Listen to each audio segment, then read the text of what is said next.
Coming up on today's episode.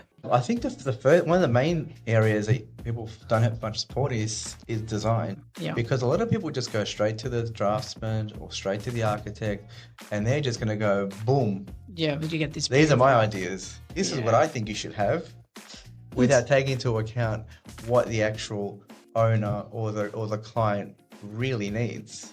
Yeah.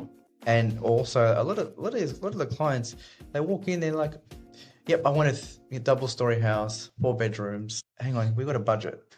What are we working with? What are our constraints? What areas do we want to live in? Okay, we can't build this sort of thing in this suburb. If you've got X amount of dollars, we're probably looking at more 3-bedroom, not 4-bedroom, for example. We may not be able to look at a pool. Maybe we go to a spa instead.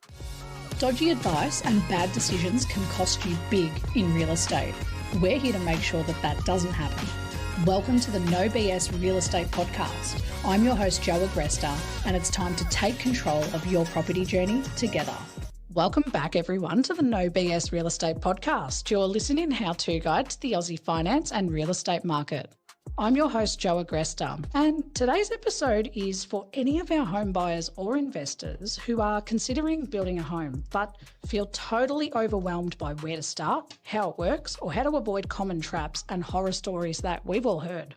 So, we'll be unpacking the real challenges people face when building, busting myths about design and affordability, and showing you how having the right expert on your side makes all the difference.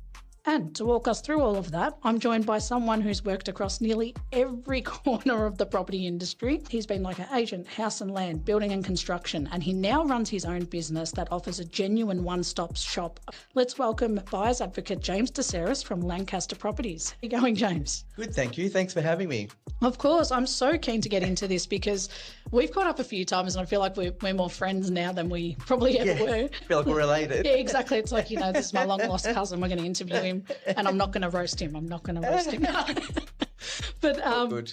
No, I'm really excited to have you because, I reflect on my journey a lot through building. So I've built property. And when, you started to describe what you do and I started to look at your website, I'm like, far out, where was this solution when I was building my house? This was an absolute nightmare that I went through. So I'm very excited to have you here because a lot of our listeners are talking about this topic of building property, especially since COVID.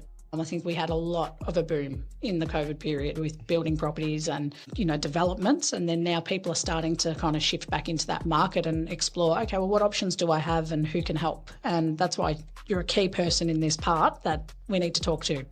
I want to start by getting to know your journey a little bit more because I know you've done a bit of everything in the industry, which, I want you to give us a bit of an intro into your background. So how you got into real estate, what areas you worked across and how it shaped your path to starting Lancaster Properties. Well, funnily enough, I studied technology. I had to go to university, like a lot of immigrants' children. You have to go to university. Although I wanted to start a small business when I was 15, but my father didn't let me. My father had a construction business. He came here late 60s. He started off as a carpenter and then he slowly evolved into being his own a builder and doing custom builds. I found myself in holidays, during my school holidays, even ripe old age of 9 or 10, on a building site, helping him put up frames. So I'm not a tradesperson. If you look at my hands, I've got the hands of a surgeon. And so, so that's how it sort of all started. Unfortunately, what happens when you get into this sort of industry, whether it be property development or construction, it's in your blood and it becomes an addiction. It does. It never leaves you. When you touch property, especially at a young age, it's like, oh no, that's it. That's all I have to do with my life. No, it doesn't. Like if there's an auction or if there's a new house being built, I want to have a sneaky peek. I want to see what's going on. What are they building? And I think it's not in a bad way. You just want to see, what are they doing? Oh, this is beautiful. What are they going to be? What is it going to turn out like? Yeah. Yeah, so I went from there. I worked in technology. I got into the corporate world, worked at one of the large banks, various roles. I got made redundant, and then I just didn't want to go back to an office. And I started a construction business. Oh my gosh, full circle with your dad, right? And it was funny. It was funny because Dad said to me when I finished university, he goes, "Go get your building license." I'm like, "What do I need a building license for? We're going to need to build a house at some point." Yeah, because that's right. We can't ask for help when you're Europeans. No, so he goes, "You need to build a house." Okay, fine. So I went and got a building license. I've still got that building license, that building registration. Nice. I got that well over 20 years ago now, I think. So I went from there, and then because I wasn't a tradesperson, I didn't really want to stick into the construction side of things. Yeah. I wanted to see how I can help people. So the whole buyers advocacy space was starting to fester up, and I'm like, it might be a good opportunity. And how can I be different to how can I help people in this space? Because you have people who, okay, we can find houses, but how do we know that they're good houses? Or what options do we have? How can we actually create a solution? I'm a very solution sort of person. Okay, this, we haven't got 4 bedrooms here, but it's 3. Can we do 4? How can we create a solution for our clients? I think that, given your background, and that's what always stood out to me when we started catching up early days, was the fact that you've created something that loops everything together, especially around that building kind of side. And given your expertise, it makes sense because you've worked with so many of these, different professions in that space. So it kind of leads me into, I guess you kind of described a few things about how you came here, but what was that moment of frustration for you that made you think, stuff this, I'm building something better? I just did a lot of market research. I had to look around what other services were out there. There is one service which is one other company which is very, very similar to what I do and my level of expertise. I'm not going to mention that name, but they do very, very similar things. So I got frustrated because I could see this type of things that were getting done. I could see that the people who were finding homes weren't finding the right home. Yeah, that's a big problem for the people. And coming from a technology background and projects background, I have my theory and what I was taught in my corporate world was, horrible requirements in, horrible product out. Oh, I like that. That's actually really interesting, the way you put that. So talk to me a little bit more about that. So how do you kind of have that methodology in your business? So how did you set the scene? Well, it's all about getting the requirements and what are the must-haves that a client needs. What do we need? How many bedrooms? What area do we need? Do we have children? Do we not have children? Is it just one person? Is it a rental? What market are we going for? And that's on the investor side. So I also believe that, when we're doing in property development, for example, I don't call it property development. I call it product development. Interesting. Who is your market? Who are you marketing to? You're buying an investment property. Who do you want to market to? Who needs that investment property now?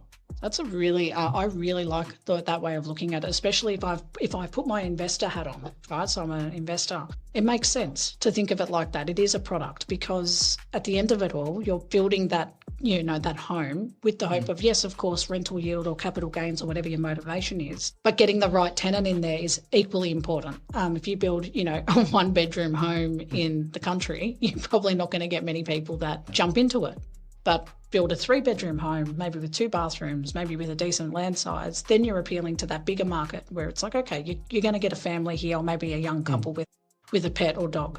Yeah, exactly. No, that makes sense. And I want to bring in a bit of my own experience here for our audience to kind of, because I've talked about this on the podcast before, but because you're here, I think you can actually help, realise this for a lot of people out there, because even as someone who, my background in real estate and, being an ex-real estate agent and buyer's advocate, when I went through the building journey, I've got to say my own home was probably one of the most frustrating builds that I've ever done with my partner. So when what started off as a 6-month build ended up into a 2-year headache. So we were waiting, a lot of delays, a lot of issues. And honestly, I had no idea where to go when things got delayed. Was it the display agent? Was it the builder? it was a finger pointing circus. It was like I'd go to the builder and go, what happened here? They're like, no, you didn't pay for engineering. Go back to the agent. The agent goes, no, you paid for the engineering, but the engineer didn't do it. And I said, okay, who do I talk to here? So like, that's why your business model really stood out to me, to be honest, because when I thought about that time, you've built that one-stop shop that helps clients navigate the whole thing, not just finding land or choosing a builder, but managing the whole journey. Can you talk us through what Lancaster Properties actually does and how you're set up to support clients from day one? Like if you had to think of someone in my scenario. Okay, so what we do is, first things first, like I mentioned before, the requirements of the client. What are your requirements? We also delve into what are your future plans? Yeah. And we also need to sprinkle it up a little bit with, you also need to build it for the next person who's going to purchase a property as well. So take into effect, hang on, if we need to sell 5-10 years time, are we going to get our money back? Are we going to appeal to the market as well? And that's super important. I think that what are you going to do, that planning phase? And this is where your your buyer's advocacy side really shines through, because that's very typical, similar to a standard buyer's agent. If the product is an established property, they would go through your goals and your journey. So that's where you kind of set the scene with your customers as well. You bring in the advocacy expertise that you have and say, right, why are we doing this and what are we doing? Yes, exactly. The why is very important. And then we start piecing together the puzzle. Yeah. You call it a puzzle. Sometimes I call it a canvas. People go to me, oh, what do you do? I go, well, I provide you the canvas for your life, because we give you the canvas.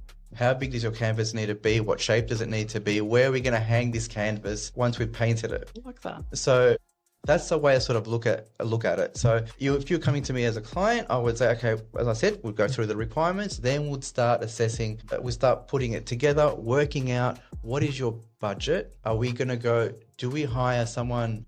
Do we go like a person who to a builder that does more house and land? Do you do a custom build?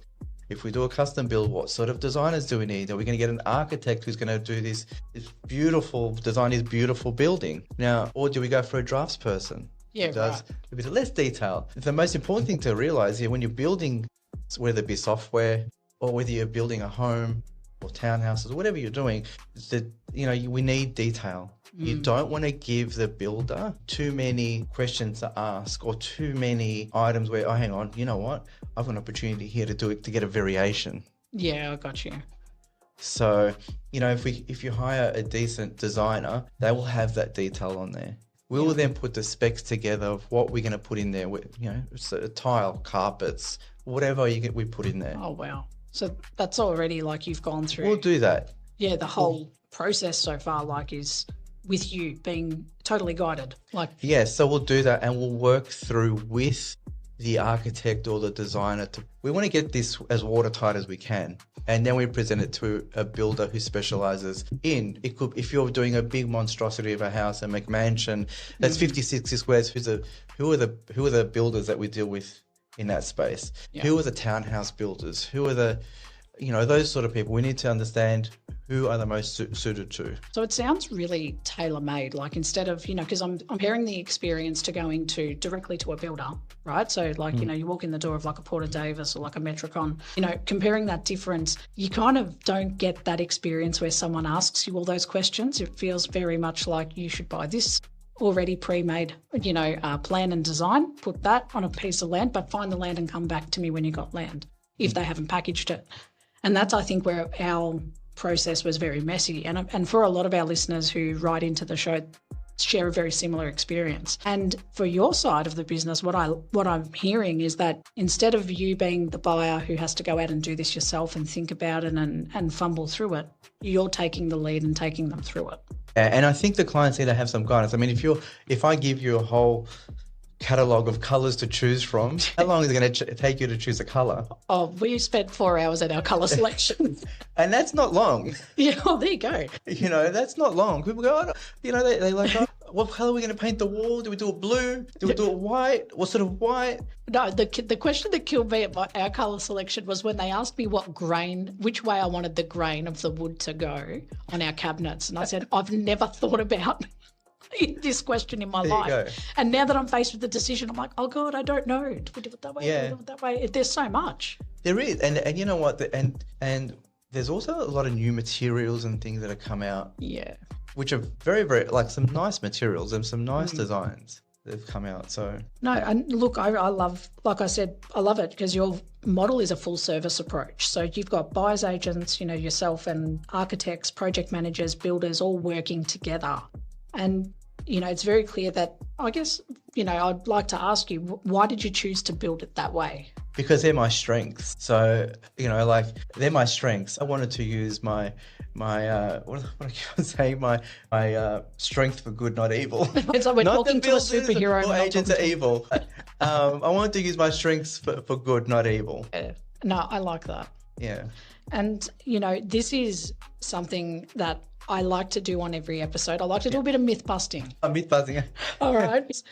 What, when we get, our listeners submit questions to the show, we've also got Reddit threads that we look through just to see what buyers are kind of facing in today's market and where they're struggling. And instead of, just assuming some scenarios, I'll give you some real world context of what these comments are. And I'd like you to bust the myths for me and give me your approach. All right. You can get started? Sure. Is there something in the middle of busting, like in the middle? No. Yeah. What would you call it? It's kind of like, you're not busting the myth. You're opening up a Pandora's box of issues. Okay. All right, I'll do my best. No, you'll be right. You know all the answers, I'm sure. Sure. So I'm going to throw them your way and get your no BS take on them. Okay. So this comes from one of our listeners. Building always takes longer than they say, right? Why does this happen and how do you help prevent timeline blowouts?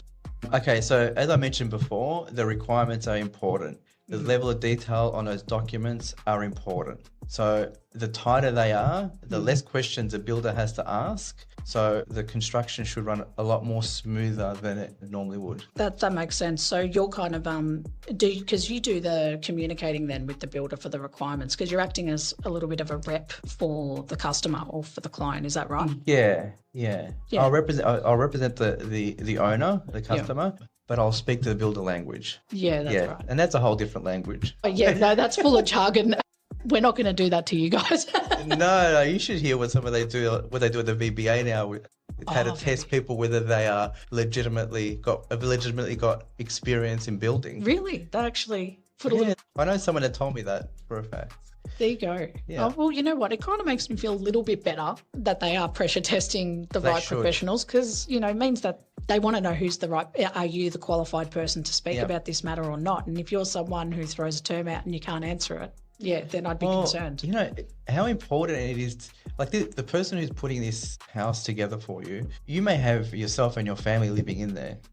They're not doctors, but, it's got to be safe. It's got to be secure, structurally, it's got to tick all the boxes. It's very important. Oh, 100%. And I can't agree more. And I like this next one. So this came from Reddit. I can't afford to custom build. That's only for people with big budgets. What would you say to someone who thinks custom design is out of reach? I don't think custom design is out of reach. You may need to reassess your requirements. There could be things around engineering that you could look at, which you could redesign that perhaps would make it more economical. Right. So it's not like that you can't custom design, but maybe if you've got a plethora of, requirements, that's where the budget can seem impossible to get that design done. But it doesn't mean that you can't build something humble with all the design requirements you want. Correct. Yes, that's what I think. And so if you look at that, plus some, I think that's exactly right. Yeah. Yeah, it makes sense. I've got another one that says, we bought titled land so the build could start straight away, but nothing happened for months. Can you give us a behind the scenes look? What's really going on in situations like that? I believe it would be the two main people responsible there would obviously be the builder and the council. Okay, interesting. So and the building surveyor, they've obviously got to obtain the building permit so you can start construction. But it could be the builder. Maybe they've got limited resources to start the project. Right. Or it could be the council, because they've obviously got to approve everything. Yeah, for sure. So that's interesting. Those people have to work together. So when there's a delay, it's most likely not held up because of just the builder. It could be council, could be the builder, could be the surveyor, all together. How do you kind of, like in your role, at Lancaster Properties, how do you kind of help people avoid that potential pitfall? Look, if it's to do with council, it could be a documentation thing, Right. where they're like, okay, we haven't got certain permits, or we have certain design aspects we need to adhere to. So we have a look at that. We make sure that that the designs and the permits, all those items have been ticked off. Having said that, also, the building surveyor, who is hired by yourself, not the builder in Victoria, that is, they work for you. So they also have an obligation to chase things up. Okay. This is what I like about, your answer, because you're still guiding, you're setting up the realistic expectations from the beginning, and you kind of know already where it could be going wrong. Whereas I think probably in this person's case, they've gone through a, commercial builder or someone that has like that kind of cookie cutter approach. Not saying that that's a bad approach, but this is the benefit of having someone like yourself. Yeah, and the thing is, like, people go to me, what do you do? And I try and mitigate risk. Yeah. We need to be mitigating risk.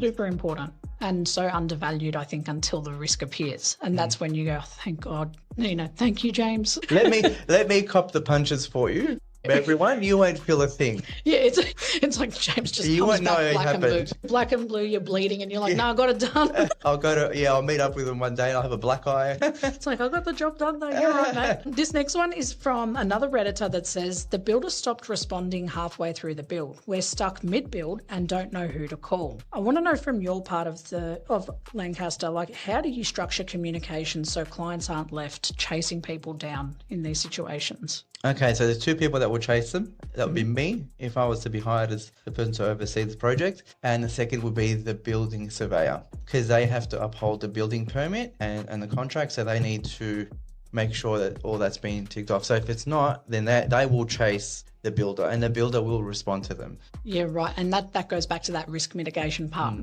You've probably identified that as a risk earlier, and you already have the right people getting involved straight away. And can I just say that do not let your builder appoint as a building surveyor. They are not allowed to. Okay. So they can't actually choose it. They may recommend someone, but you appoint the building surveyor, because the building surveyor works for you.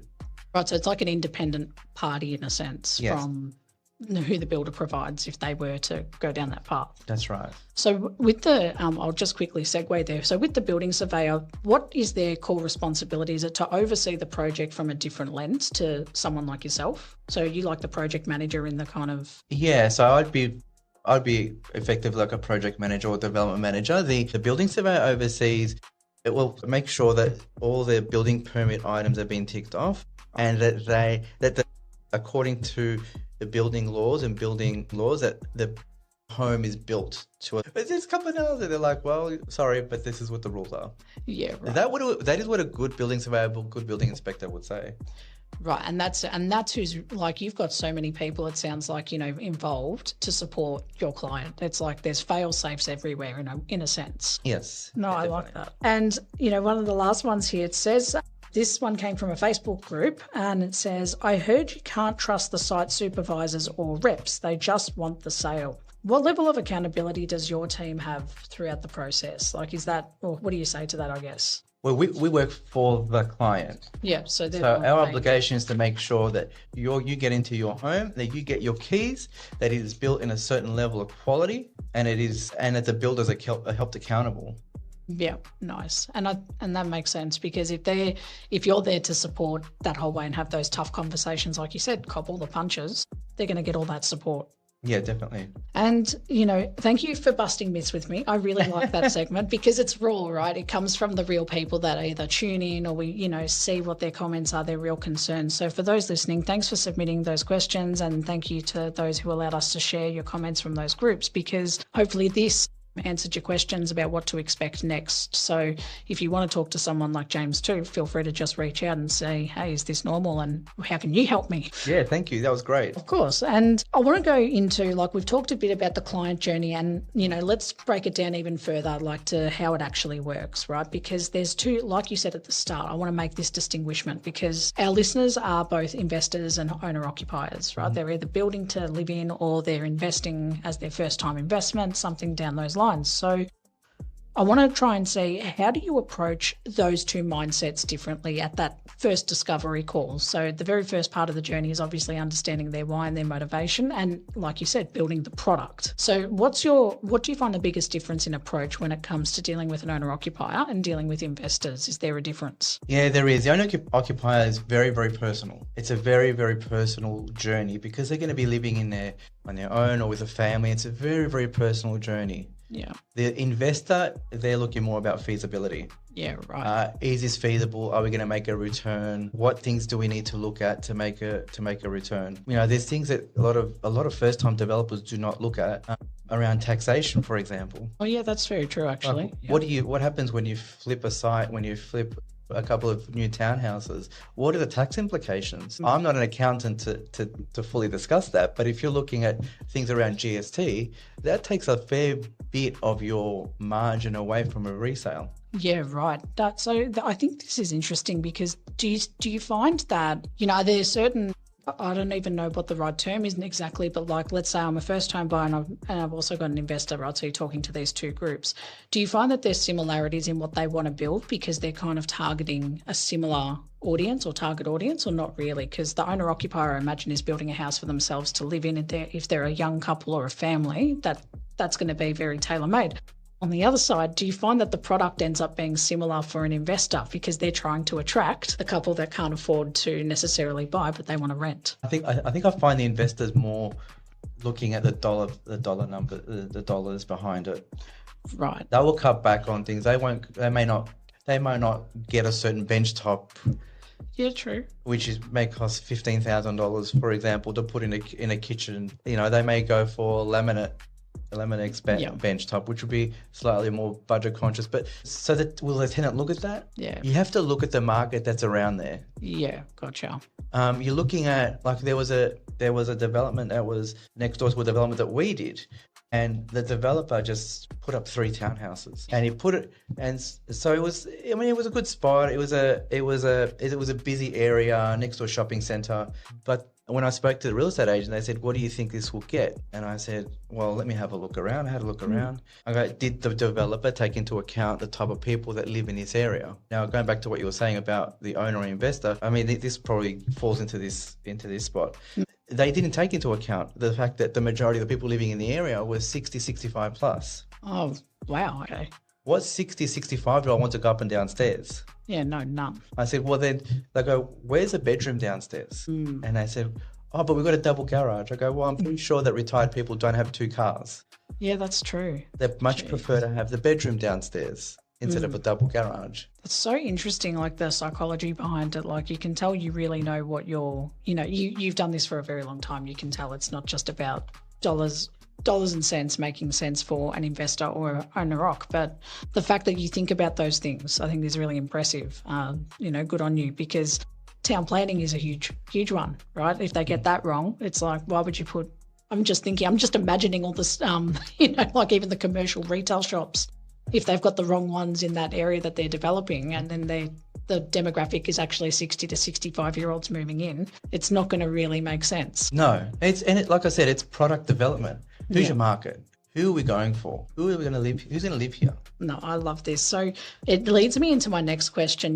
Can you walk us through the process with you from start, like from the very, very beginning, all the way to so from initial consult all the way to settlement and like getting the keys, like handover? Okay. So we have the initial consultation, and I do an analysis of what our clients' needs are, their requirements, and from there we then assign our design group. Right. And our design group, it will consist of people like architects or draftspeople. Before that, obviously, we need to make sure we have financing. Yes, of course. We need the money. Yeah, it's to build. You can't do anything without it. No. So provided we have financing ticked off. And if we don't, then we've obviously got brokers that we can refer clients to. Of course. So we get our design specs together, and we get all that ticked off. Make sure that those designs marry off with the client's requirements. Yeah. Both the detail and high level requirements.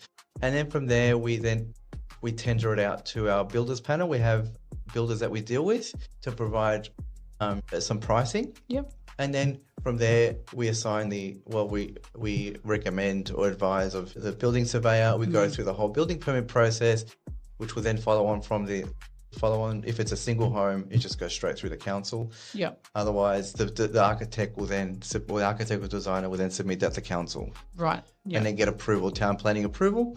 Then we get our working drawings, and then we start the development. All right. That's, for someone who started saying, oh, crap, this is a long process, you've put that so neatly and so nicely. And I'm sure there's a lot of stuff in between that you do, to keep things moving along. But that sounds, I think to me, that reassurance of knowing you're there to guide that journey would be everything. Yeah, and we try, like I said, it's all about mitigating risk and making sure there are no blockages. Yeah, on that. Project.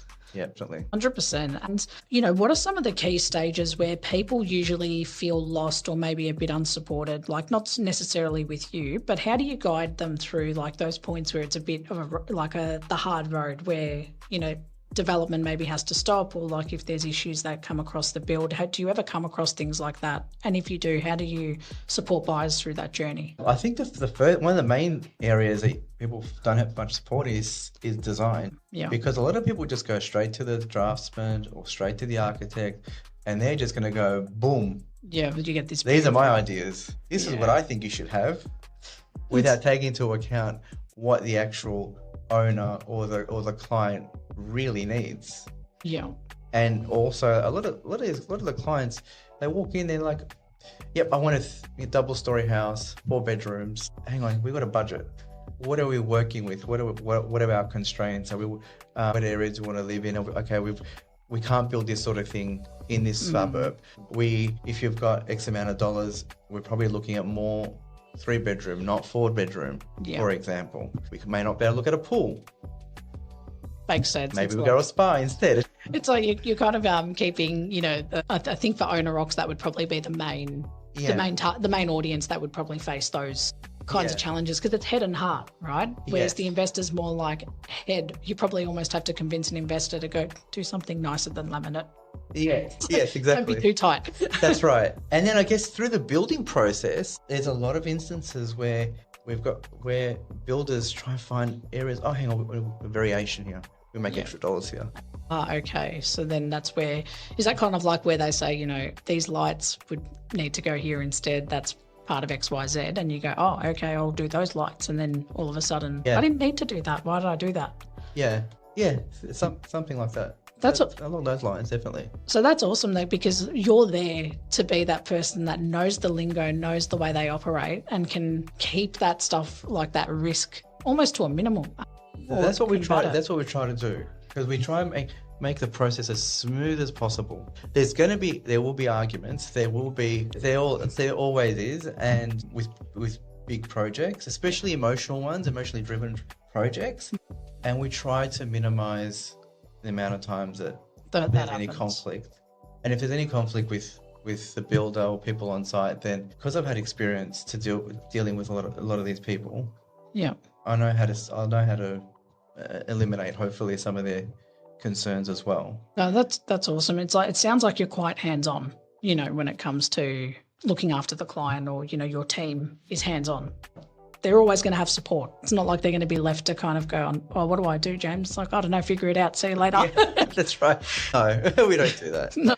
That's what we're there for. That's our job. That's awesome. I really admire that, because I think a lot of the listeners that I've spoken to, when they phone in or they leave an email and they tell us their story, I'm like, oh, far out. Like, they just needed someone to guide them through that journey and be that support, because I think I say this a lot on the show, like there's a culture that we've been raised with that you should know how to buy a house. You want to buy a house? You want to build a house? Just do it. And then we don't think to engage a professional. But what I've noticed in the last few years, especially since 2021, 5% of the market's now buying with a buyer's agent or using an advocate or some sort of buying support, versus in 2021, 1% of the market did that. So this need for guidance, this need and education in the space to have a professional do it with you makes a massive difference. Because like I said, I knew the industry with real estate, but building my house house couldn't prepare me for what I went through. It tests your relationship with your partner. It tests your relationship. We moved in with our parents for a year. We thought this was going to be like a 6-month problem. And when it blew out, we were so over it. We just wanted to live together because, we wanted to save money while the build was happening. And I'm just like, see, if I had someone like yourself or, Lancaster Properties guiding me on that journey and looking after those tough conversations that I had to have, I had to get my uncle in. He was my my MVP, the Italian uncle that comes in and goes, "Nah, mate, we're not doing that." You know what? And this, I think when you asked me before the question about when did it tick off that I wanted to do this and wanted to structure my business this way, this should be a really cool experience. It should be like one of the best things you could have in life, right? Yeah. To build your home or to purchase a property, it should be a really good experience. Yeah. It should be one of the things, you know what, I made this is a big, massive milestone in my life. You should not think back and think, it was a pain. Yep. I hated it. I'm not doing it again. And you know what, I love that as your motivation because it should be. It's such an exciting, like whether you're a first-time investor or you're an owner-occupier. Owner-occupier has a lot of emotion behind it because you're going to live in it, right? Especially that first home or that upgrade home. Like these are stages of our lives when we buy property because your first home's always your starter home. That's then you right. might have a few kids. You need a bigger home. You upgrade. Your kids move out or, you don't want to upgrade again. You then start to look at downsizing later down the track. So these are the milestones of your life. Yeah. And it's a really big deal. And I love that your motivation behind that should be fun. You should look back and go, I almost just want to do it again for the sake of it. Yeah, and for us, as buyers advocates, it is honestly a privilege to help clients try to find their home. And it stands out that you're passionate about it, and that's exactly why we got along from day one because I feel the same. This has been incredibly helpful, James, and honestly a bit therapeutic for me. But before we wrap, I just want to ask, what's one big piece of advice you'd give someone who's about to sign maybe a building contract or they've just started their building journey? I would get your building contract reviewed by a lawyer. Nice. So not a conveyancer, property lawyer. A property lawyer, because these contracts by HIA or master builders, they're not designed really that much to help clients. They're okay to protect you, but they're very loose, in my view. Like getting that review, because so much came out of it with the lawyer. Worth every dollar that I paid. It wasn't even that much. It was a couple of grand for peace of mind.